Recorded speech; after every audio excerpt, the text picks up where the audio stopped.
Hi guys, so today we're going to talk about 7 ways that you can set yourself up for success in this summer's exams. I'm going to give you some strategies that should prove effective in getting you that A star.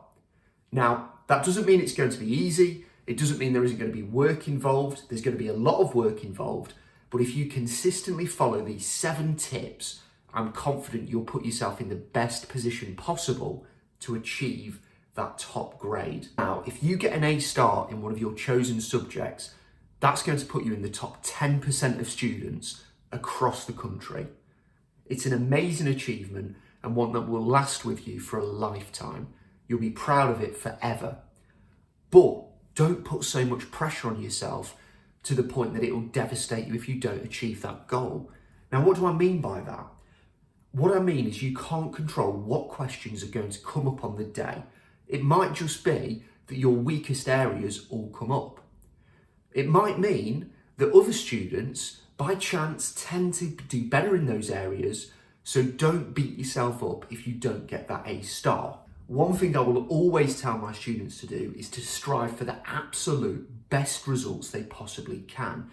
Why set yourself the target of a C when you might aim for an A star? And yeah, okay, if you don't hit the A star, you'll drop to an A, okay? It's better than aiming for a C and dropping to a D. But trust me, if you follow these 7 strategies, you will be in the best position to get that A star. So, strategy number 1, you've got to have self-belief. Now that means that you believe in your ability to work hard, you believe in your ability to improve, and ultimately you believe in your ability to get the top results possible. It is mind-blowing what you can achieve if you don't limit yourself. If you say, okay, I'm willing to work hard, I'm willing to do these things, it's amazing what you can achieve. I like to give the example of the swan, calm and gliding on the surface, but underneath the legs are going 1,000,000 miles an hour. Now, what I mean by that is fake it till you make it. If you are unsure at the moment, that's totally fine. All of us have self-doubt. All of us, have moments where we're not particularly confident, but you've got to believe in yourself. And if you don't believe in yourself, fake it till you make it. Start trying to believe in yourself. Start by thinking, okay, I might have some weaknesses, but I can do this. I can improve. I believe in my ability to work hard, improve, reflect, and make progress. And if you do that, you'll set yourself up for greater success in your A-levels. My next tip is to establish your why. Why are you doing this? Is it because you want to get in one of the best universities in the country? Is it because you want to prove to yourself that you're a capable, intelligent individual who can achieve the top results? It might be that you want to make your friends or family proud of you.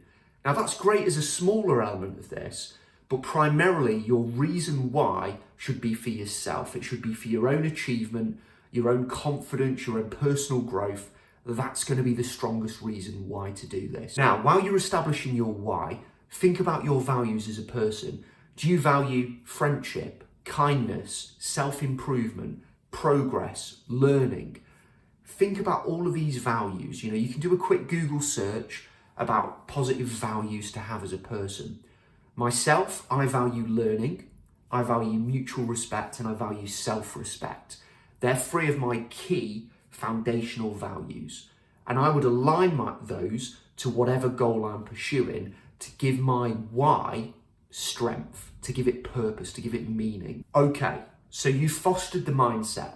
You're believing that you can do this. You've established why you want to do this. Now it's time to come up with a plan. So, thirdly, I want you to set goals. Set short-term goals and set long-term goals. For example, today I'm going to complete 3 20-minute sessions of active revision by 12 p.m. That's an effective short-term goal because it's specific, it's got a time window, and it's manageable. Another short-term goal could be I'm going to spend 30 minutes producing a map from memory on the biology unit, biological molecules. That's a great short-term goal because you can measure whether you've done it or not and tick it off the list. A more long-term goal could be that I want to complete every past paper question available on my chosen subject, go through it with a mark scheme and highlight the examiner's report, reflecting on how I could have gained marks in every single question. Now that's a huge piece of work, but you've got time if you start now.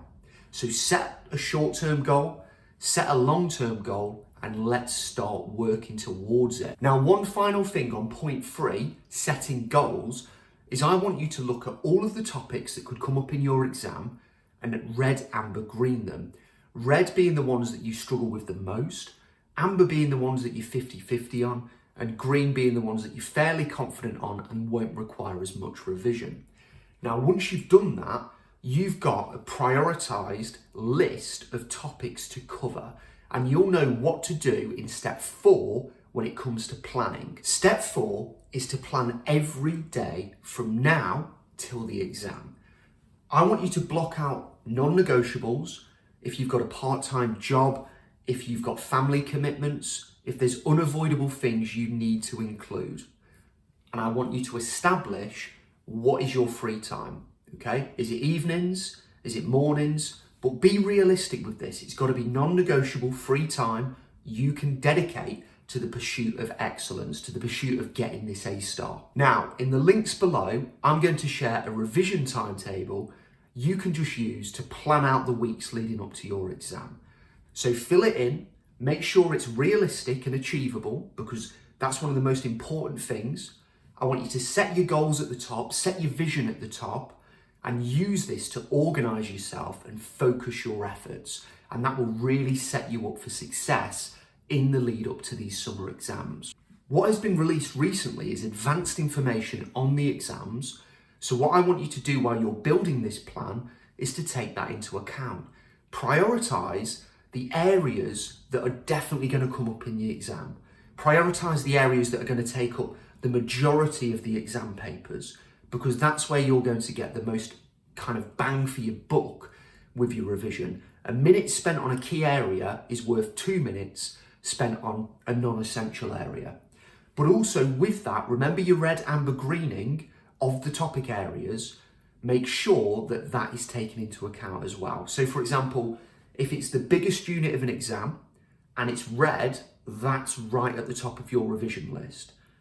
If it's a small unit of an exam, or if it's not even listed as coming up in the exam and it's green, that's going to be at the bottom of your priority list, okay?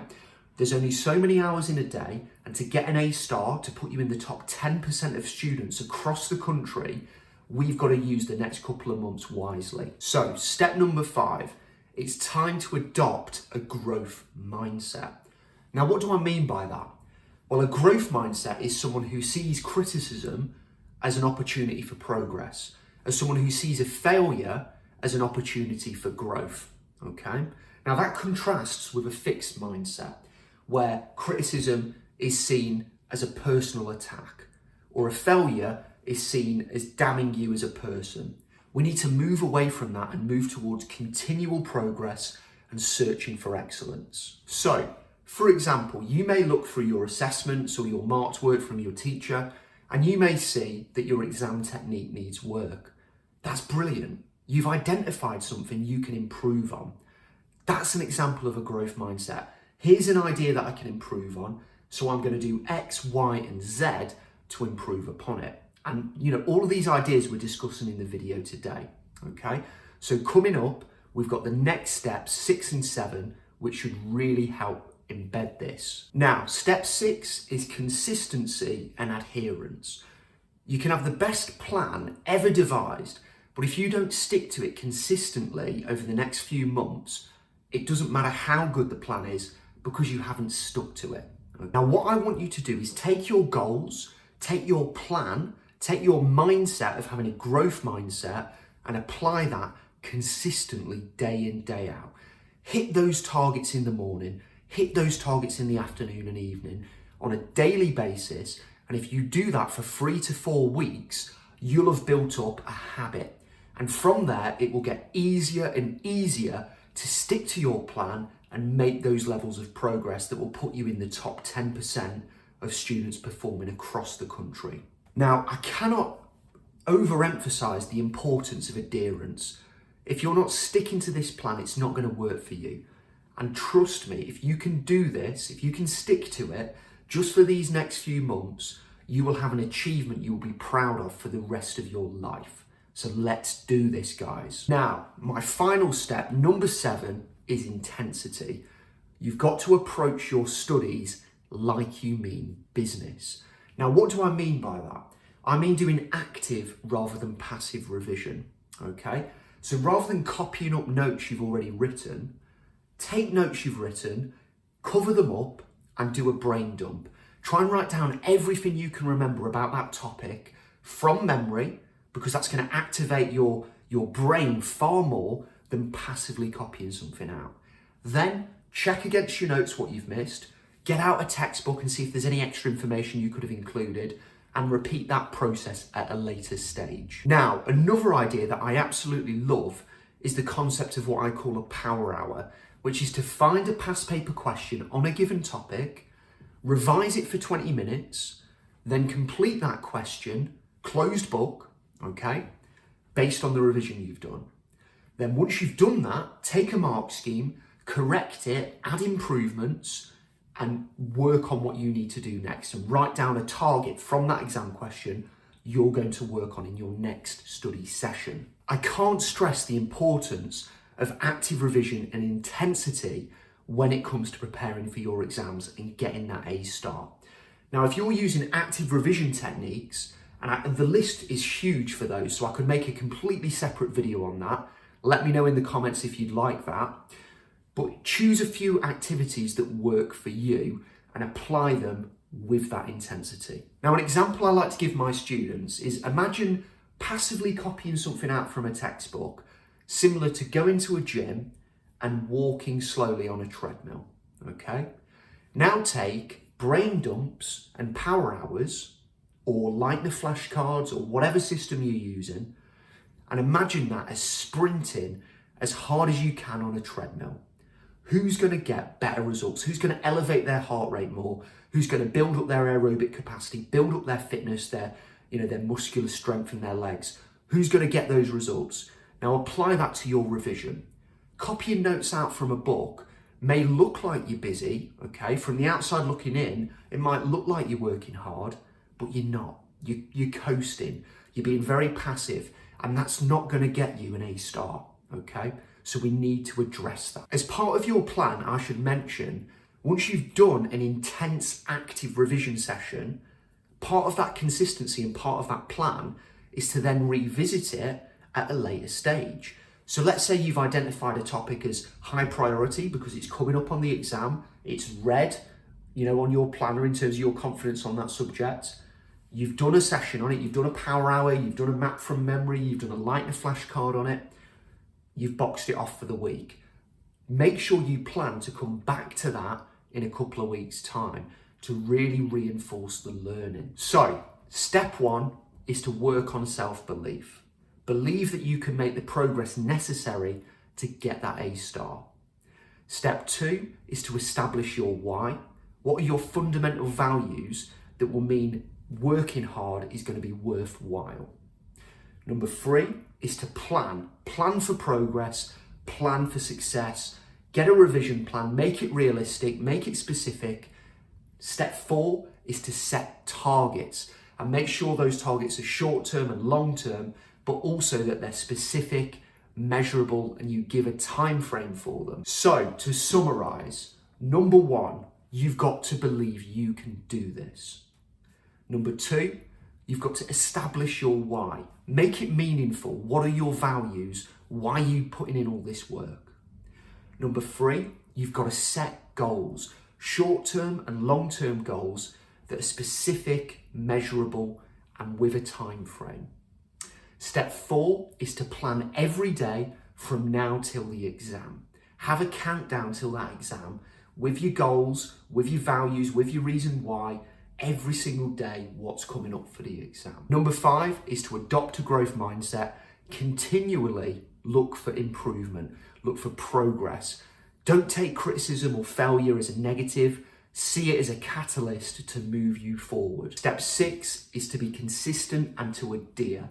Make sure you're sticking to this plan day in, day out, no matter what, so you can get that top grade. And finally, it's about intensity. Make your revision sessions meaningful, hard-hitting, and on the right areas with the right strategies. So guys, I hope you found today's video useful. Now, if you don't get an A star in the exam, I still want you to be proud of yourself, because if you've done those 7 things, the amount of self-improvement you've undergone is invaluable. You are worth far more than just a grade. So if you don't achieve the A star, as long as you've worked hard and you've made progress, be very proud of yourself. Now, the habits you've built during the process from now till the exam will last you a lifetime, and they'll set you up for success in employment, university, or wherever your future career takes you. So that's all we've got time for today, guys. Take care, and I'll see you in the next one.